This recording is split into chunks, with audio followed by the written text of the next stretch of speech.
মোৰ মনত অসমীয়াই, মোৰ প্ৰাণত ভাৰতীয়াই, মোৰ তেজত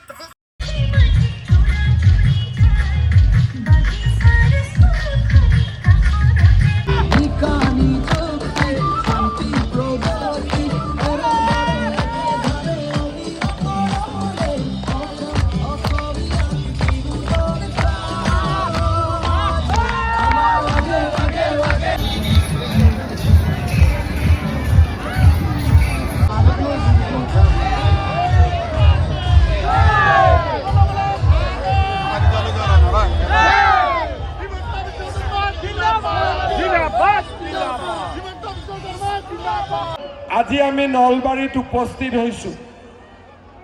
আপোনালোকে জানে আৰু কেইটামান দিন পিছতেই অসমত বিধানসভাৰ নিৰ্বাচন ঘোষণা হ'ব।